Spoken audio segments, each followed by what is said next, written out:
झारखंड विधानसभा का बजट सत्र खत्म। अंतिम दिन आम लोगों से जुड़े 3 बड़े फैसले, गाड़ियों और बिजली का बढ़ा शुल्क। बढ़ते कोरोना संक्रमण को लेकर प्रशासन का निर्णय, 52 साल में पहली बार दूसरे साल भी नहीं निकलेगी सरहुल की शोभा यात्रा। जूनियर डॉक्टरों और परिजनों के बीच हाथापाई, रिम्स के डायरेक्टर ने की सुरक्षा की मांग, गुस्साए परिजनों ने अस्पताल में किया बवाल।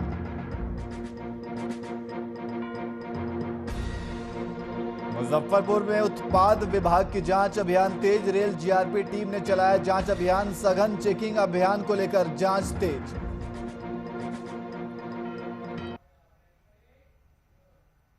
नमस्कार, मैं नियाज खान और आप देख रहे हैं वीआईपी न्यूज। अब सीधे रुख करते हैं खबरों की ओर। मुख्यमंत्री के काफिले पर हुए हमले मामले पर आज रांची सिविल कोर्ट में सुनवाई की गई, जहां भाजयुमो नेता शशांक राज और अमृत रमन को कोर्ट की ओर से बड़ी राहत मिली है। आपको बता दें कि एजेसी ए के मिश्रा की कोर्ट ने शशांक राज और अमृत रमन को जमानत दे दी है। वहीं मामले के मुख्य आरोपी भैरव सिंह की जमानत को खारिज कर दिया है, जिसके बाद राहत के लिए मुख्य आरोपी भैरव सिंह को हाईकोर्ट का दरवाजा खटखटाना होगा। इस मामले में अब तक लगभग 3 दर्जन लोगों को जमानत मिल चुकी है। बता दें कि 4 जनवरी को मुख्यमंत्री के काफिला पर हमला हुआ था, जिसके बाद पुलिस ने दबिश के बीच भैरव सिंह और शशांक राज ने खुद को कोर्ट के समक्ष सरेंडर किया था।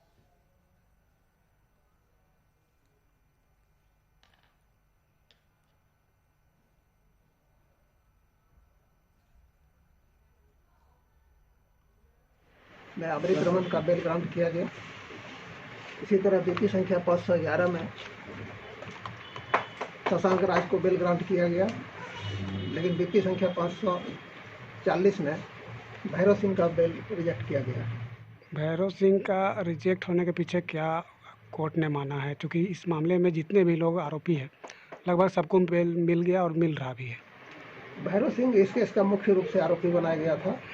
उसके खिलाफ डायरी में पर्याप्त सबूत था और इसके खिलाफ कई केसेज न्यायालय में पेंडिंग हैं, लंबित हैं, जिससे संबंधित आपराधिक इतिहास भी केस डायरी में संलग्न था, जिसके कारण इनका बेल रिजेक्ट किया गया।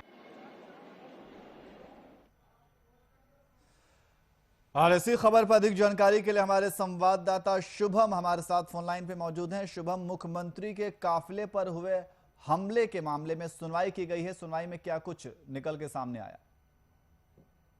देखिए नियाज, झारखंड के मुख्यमंत्री हेमंत सोरेन के काफिले पर हमला किशोरगंज में किया गया था और हमले के लगभग 3-4 महीने बीत चुके हैं, लेकिन जिस तरीका से सिविल कोर्ट लगातार उन तमाम आरोपियों पर कह सकते हैं सुनवाई का जो सिलसिला है वो अभी तक देखने को मिल रहा है। और हालांकि जिस तरीका से मुख्यमंत्री काफिले के हमले पर जो मुख्य आरोपी भैरव सिंह लगातार अदालत का दरवाजा खटखटा रहे हैं, लेकिन उनका याचिका जो जमानत याचिका बार बार खारिज किया जा रहा है। हालांकि अगर बात करें नियाज, तो जिस तरीका से हमले में कुल 76 लोगों पर कानूनी कार्रवाई की गई थी और 76 लोगों को हिरासत में लिया गया था, और जिसमें से कब कह सकते हैं कि 3 दर्जन से ज्यादा लोगों की जमानत हो चुकी है, बेल उन्हें मिल चुका है। लेकिन जब भी भैरव सिंह का जो मामला न्यायालय में आता है उस पर तुरंत रोक लग जाती है और उनकी जमानत याचिका को एक बार फिर से खारिज कर दिया जाता है।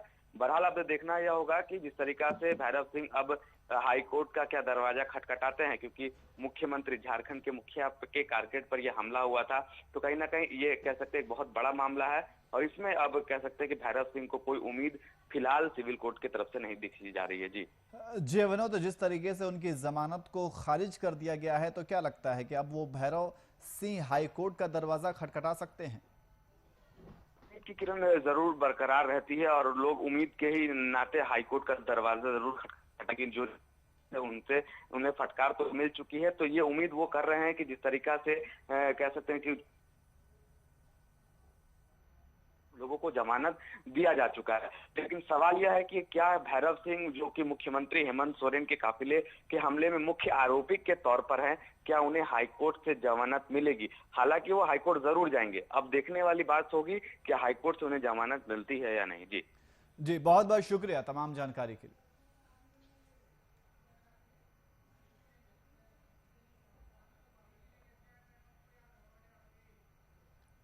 वहीं सरकार द्वारा मानवाधिकार हनन के खिलाफ जन अधिकार छात्र परिषद के द्वारा एक दिवसीय संगोष्ठी का आयोजन किया गया। शहीद भगत सिंह के शहादत दिवस के मौके पर देश में बढ़ रही बेरोजगारी, शिक्षा के गिरते स्तर और मौजूदा संगोष्ठी को जन अधिकार पार्टी के राष्ट्रीय अध्यक्ष पप्पू यादव ने संबोधित किया।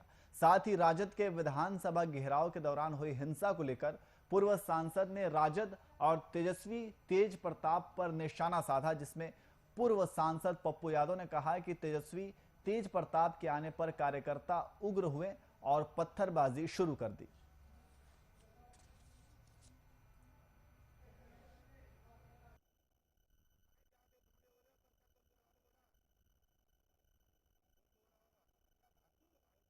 अब लोगों को मरने पर छोड़ दिया, लाठी चलाने पर छोड़ दिया। पहले भीड़ संयमित थी, जब दोनों भाई आए तो भीड़ पागलों की तरह चली। आप देश को संदेश देना चाहते हैं ना, आप तो समाज के लिए कलंक हो जाते हैं और लोग इसी तरीके से समाज से कटने लगता है। इसीलिए आज एक बड़ा संदेश विचार गोष्ठी थी, शिक्षक और छात्रों के बीच में हम अतिथि के रूप में आए थे। निश्चित रूप में आज जरूरत है।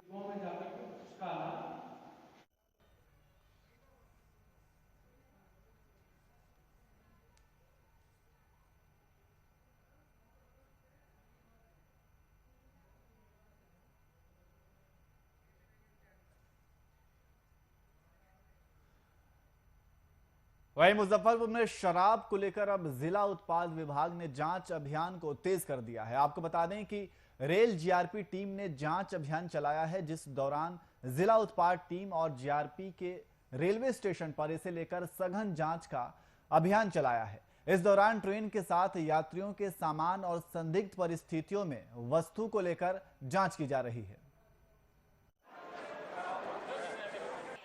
त्योहार के उपलक्ष्य में एक प्लानिंग के तहत रेलवे परिसर ट्रेनों में छानबीन तलाशी एवं की गई। इसमें जीआरपी मुजफ्फरपुर जीआरपी, स्वान दस्ता और एएलटीएफ टीम, इन चारों का सहयोग था। तो ये कार्रवाई, विशेष कार्रवाई सुबह 6 बजे प्रारंभ की गई और जो चलती ट्रेनें जैसे संपर्क क्रांति हो गई, बाघ एक्सप्रेस हो गई, इन सभी ट्रेनों में सवार होकर के डॉग भी सवार था। मतलब स्निफिंग की गई सामानों की और जो संदिग्ध बैग हो गया या संदिग्ध कोई भी सवारी थे, उन सब की मतलब सामान की जांच की गई।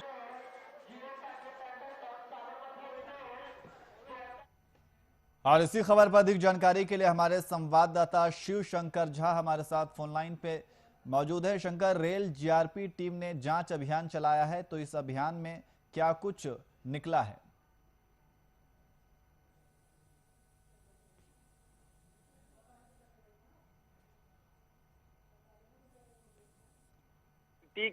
और ये गॉड स्वान दस्ता की टीम के द्वारा सघन जांच पड़ताल की गई है। जहां बाहर से जो भी ट्रेन आते हैं, उनकी सभी ट्रेन को सभी बोगियों में जांच की गई है।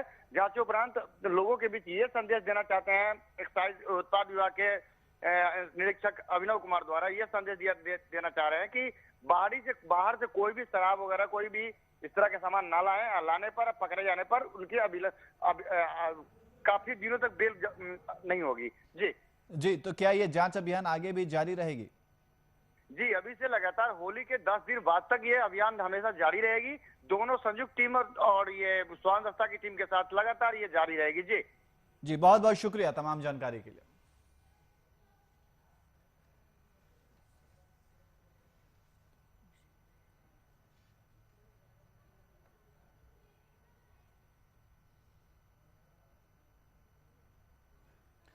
वहीं पूरे देश में एक बार फिर कोरोना ने अपना पैर फैलाना शुरू कर दिया है। ऐसे में सरकार ने सख्त हिदायत दी है कि पुलिस और प्रशासन अपने स्तर से कोविड गाइडलाइन का पालन करे। लेकिन धनबाद के निरसा में अलग ही नजारा देखने को मिला है, जहां शांति समिति की बैठक में तमाम पुलिस अधिकारी सोशल डिस्टेंसिंग की धज्जियां उड़ाते नजर आ रहे हैं। शांति समिति के आयोजनकर्ता निरसा थाना प्रभारी खुद बगैर मास्क के दिखे। इसी मामले पर जब उनसे कोविड की बात की गई तो अधिकारियों ने चुप्पी साध ली। आप खुद देखिए।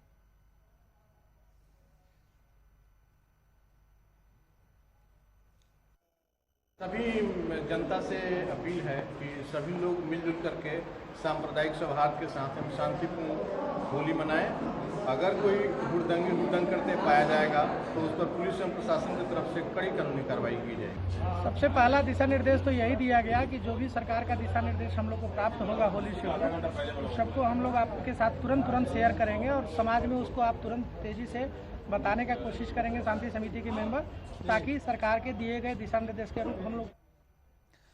और इसी खबर पर अधिक जानकारी के लिए हमारे ब्यूरो चीफ अमित सिन्हा हमारे साथ फोन लाइन पे मौजूद हैं। अमित, जिस तरीके से ये देखा जा रहा है कि तस्वीरों में शांति समिति की बैठक में कोरोना गाइडलाइन की धज्जियां उड़ाती हुई प्रशासन नजर आ रही है।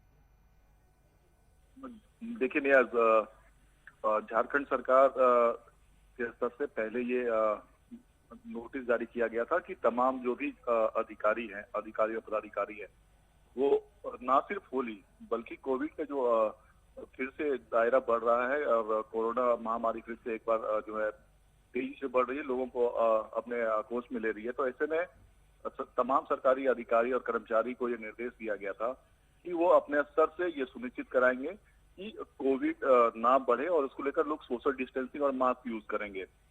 लेकिन यहाँ जो निरशा, धनबाद जिले में जो निरशा में कल शांति समिति की बैठक हुई, यहाँ तमाम पुलिस पदाधिकारी जो है खुद ही उस कानून का उल्लंघन करते दिखे। आम लोगों को लोग जागरूक कर रहे हैं, आम लोगों को चेतावनी दे रहे हैं कि कोविड जो गाइडलाइन है उसका पालन करना है, लेकिन खुद ना सिर्फ सोशल डिस्टेंसिंग का उल्लंघन कर रहे हैं, लेकिन मास्क तक, यहाँ तक मास्क तक पहनना मुनासिब नहीं समझा। हालांकि वीडियो ने कहा कि कार्रवाई होनी चाहिए, लेकिन उनके सामने इस ढंग का उल्लंघन हुआ है तो उस पर क्या कार्रवाई हो, तो उस पर उन्होंने चुप्पी साध ली, थाना प्रभारी ने चुप्पी साध ली। तो आखिर जब अधिकारी और पदाधिकारी जब खुद उल्लंघन करेंगे तो आखिर लोगों के बीच में क्या मैसेज जाएगा, लोग फिर कैसे पालन करेंगे? तो लोगों के बीच अच्छा मैसेज जाए तो उसके लिए पहले उन्हें इम्प्लीमेंट करना चाहिए, ना कि लोगों को जो है कानून का भय दिखाकर पालन करना चाहिए। तो अगर वो खुद पालन करेंगे तो लोगों के बीच अच्छा मैसेज जाएगा कि नहीं, पदाधिकारी अधिकारी जो है वो गाइडलाइन को पालन कर रहे हैं, तो इससे कोरोना उससे बचा जा सकता है। बहुत बहुत शुक्रिया, बहुत बहुत शुक्रिया तमाम जानकारी के लिए।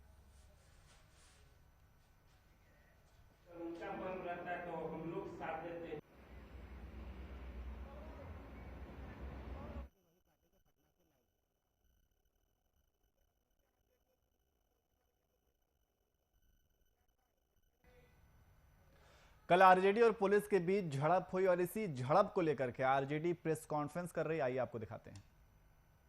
आदर्श का जो कृत्य था वो हमने बता दिया आपको और ऑन रिकॉर्ड है।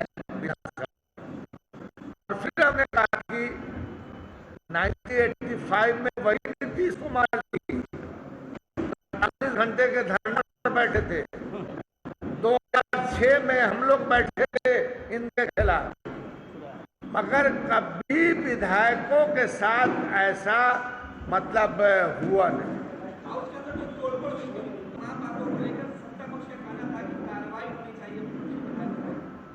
भाई आपको नियम है ना कार्रवाई करने का, कार्रवाई करने के लिए कोई रोका हुआ है, मगर कार्रवाई करने के लिए ये है कि नहीं, कार्रवाई करने के लिए है कि आप सदन में जो है आप जो है घसीट के फेंकिएगा और उसको लात और जूता से पिटवाइएगा पुलिस से।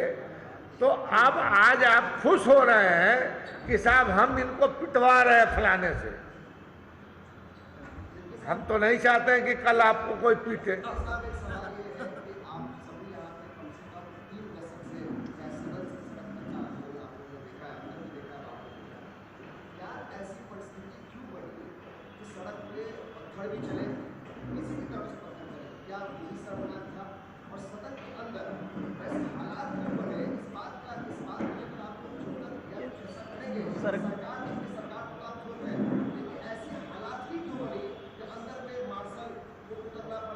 सरकार से पूछिए, सरकार से न पूछिए। आप लोग जरा चिंतन करिए कि जनप्रतिनिधियों के साथ जब इस तरह की घटना हो सकती है, और चौथा स्तंभ आपको भी मारा पीटा गया।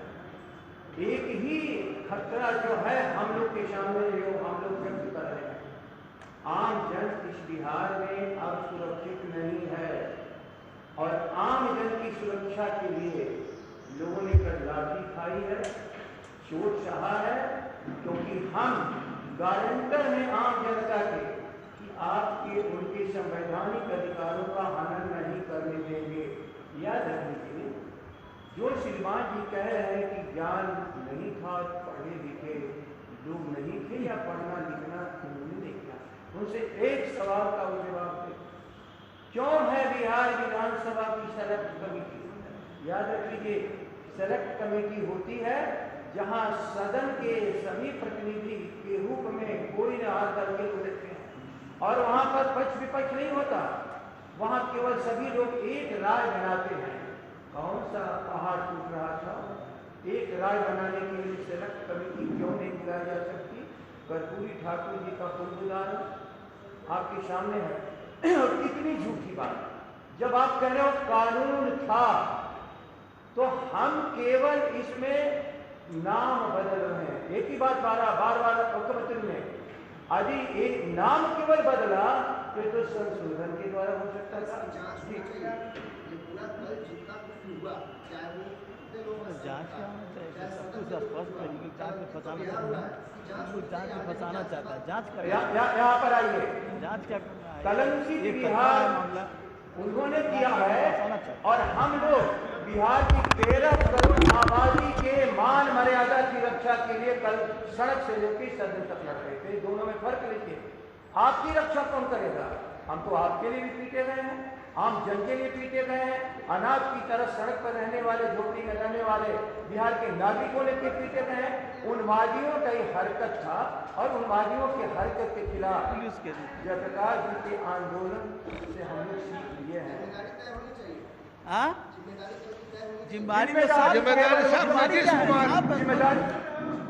जिम्मेदारी केवल अकेले मुख्यमंत्री नीतीश कुमार की है। मैं पुलिस को दोष नहीं देता हूं, पुलिस का रिफ्लेक्शन था उनके आदेश, जो मैंने आदेश किया है उसका नाम। वाह, ठीक है, चलिए।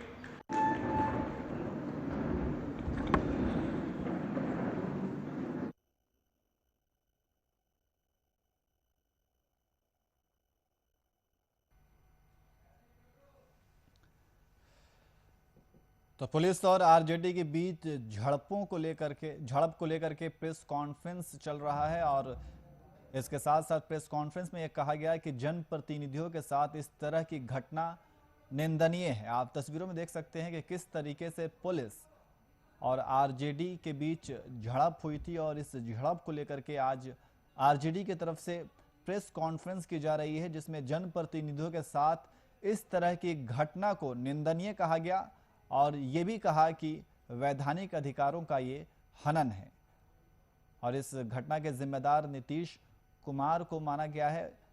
आरजेडी का कहना है कि इस घटना का जिम्मेदार नीतीश कुमार हैं।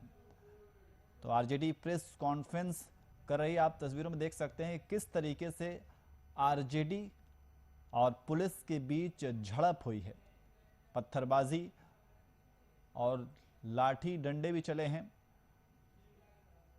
तो पुलिस और आरजेडी के बीच झड़प को लेकर के प्रेस कॉन्फ्रेंस की गई, जिसमें प्रेस कॉन्फ्रेंस में आरजेडी नेताओं ने कहा कि जनप्रतिनिधियों के साथ इस तरह की घटना निंदनीय है और उनके वैधानिक अधिकारों का हनन किया गया है। जब जनप्रतिनिधियों के साथ इस तरह की घटना की जा रही है तो फिर आम लोगों का क्या होगा?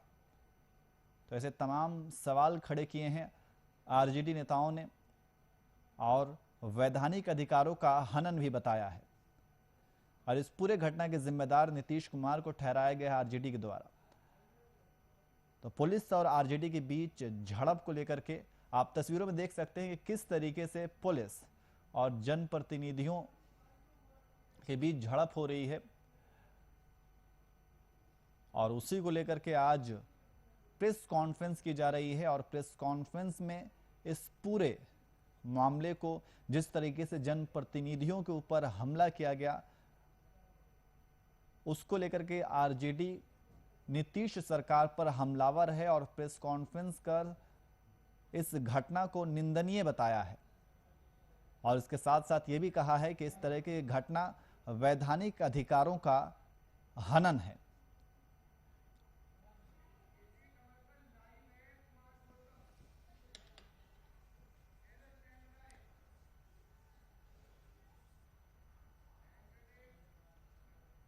और इसी खबर पर अधिक जानकारी के लिए हमारे संवाददाता कुमार गौतम पटना से हमारे साथ लाइव है। गौतम, जिस तरीके से देखा गया कि कल जो कुछ भी सदन में हुआ, जिस तरीके से हंगामा हुआ और जिस तरीके से पुलिस और आरजेडी के बीच में जो झड़प हुई, उसको लेकर के आज प्रेस कॉन्फ्रेंस की जा रही है। उस प्रेस कॉन्फ्रेंस में यह कहा गया कि ये जो कल की घटना है वो निंदनीय है और जनप्रतिनिधियों के जो विशेषाधिकार है उसका हनन है। गौतम,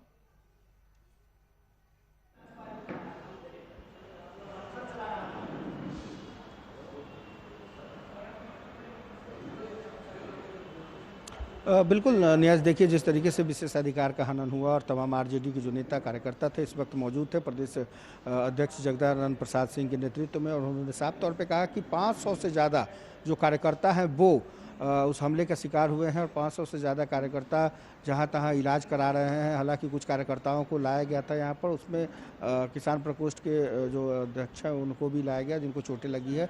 तो कई ऐसी चीज़ें हैं जो जिन्होंने बताने की कोशिश की है। बारी बारी से देखें तो सभी जो बड़ी राजद के नेता हैं उन्होंने सदन की गरिमा के बारे में बताया है और जेपी के आंदोलन से लेकर के कर्पूरी ठाकुर के जननायक कर्पूरी ठाकुर के उस दौर को याद करने की कोशिश की गई है। जब सदन के 30 साल का अनुभव बता रहे थे अब्दुल बारी सिद्दीकी, तो उन्होंने साफ तौर पे कहा कि ऐसा कृत्य नीतीश कुमार को नहीं करना चाहिए था जिससे कि सदन की गरिमा तार तार हो। तो कहीं ना कहीं अब पूरा आरोप जो है नीतीश कुमार के ऊपर लगाने की कोशिश की जा रही है। बताया जा रहा है कि अगर उस बिल को लाना ही था तो उस बिल को संशोधन किया जा सकता था यदि सिर्फ नाम बदलने की बात थी, लेकिन नाम बदलने की बात नहीं है, यहाँ पे पूरा काम बदलने का बात है। और उन्होंने साफ तौर पे कहा कि अभी भी कुछ नहीं बिगड़ा है। यदि मुख्यमंत्री नीतीश कुमार माफ़ी मांग लेते हैं या फिर विधेयक को वापस ले लेते हैं तभी जाकर के अब कुछ संभव है, वरना आंदोलन अभी भी जारी रहेगा। और इसी शर्मनाक लाठीकांड को लेकर के, सदन की गरिमा को लेकर के आज पूरे जिले में शाम को आरजेडी जो है मुख्यमंत्री नीतीश कुमार का पुतला फूकेगी। यानी कि आंदोलन अभी खत्म नहीं हुआ है, आंदोलन अभी सदन से लेकर के सदन तक जारी रहेगा और ये आंदोलन अभी चलता रहेगा। तो कुल मिलाकर कहें कि अभी भी जो आंदोलन की रूपरेखा है, लाठीचार्ज का जो मामला है, सदन के अंदर जो कुछ भी है वो ये तमाम चीज़ें आज अभी आगे भी देखने को मिल सकती है। जी, लेकिन जिस तरीके से गौतम ये देखा जा रहा है कि तमाम मुद्दों को लेकर के जिस तरीके से झड़प हुई है और जिस तरीके से बीच रोड पे जो लाठी डंडे चले हैं, तो क्या आगे इस आंदोलन का क्या रुख हो सकता है? क्या आंदोलन का क्या प्रभाव पड़ने वाला है राजनीति के ऊपर?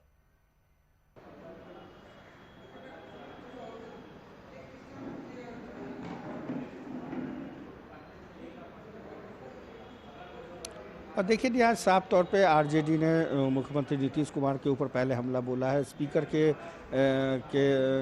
कार्यशैली पर सवाल उठाए हैं, जिला प्रशासन के ऊपर आरोप लगाया है कि कई ऐसे सिविल में लोग थे जो तेजस्वी यादव के ऊपर हमला करना चाहते थे, उनको मारने की कोशिश की गई, ईंट पत्थर कहाँ से लाए गए, ये तमाम जांच के विषय है। लेकिन इन लोगों का साफ तौर पे कहना है कि प्रशासन के इशारे पर ये सब सारी चीज़ें देखने को मिली है, प्रशासन के इशारे पे ये सब कुछ किया गया है और यही कारण है कि अब ये आंदोलन थमने का नाम नहीं लेगा। उन्होंने कहा कि मीडिया के ऊपर हमला किया गया है, तो लोकतंत्र के जब चौथे स्तंभ पर हमला होगा, लोकतंत्र के कार्यप्रणाली पर जब हमला होगा, तो कहीं ना कहीं अब ये सरकार तानाशाही है। और मुख्यमंत्री नीतीश कुमार को किंग जॉन की संज्ञा दी गई, मतलब कि जो युवा राजद के जो प्रदेश अध्यक्ष हैं उन्होंने किंग जॉन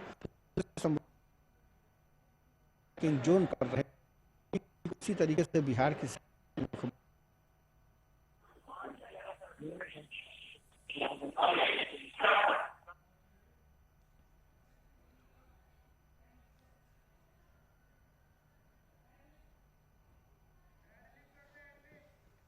जी, तो आप सुन रहे थे कि आज प्रेस कॉन्फ्रेंस की गई, आरजेडी नेताओं ने प्रेस कॉन्फ्रेंस की।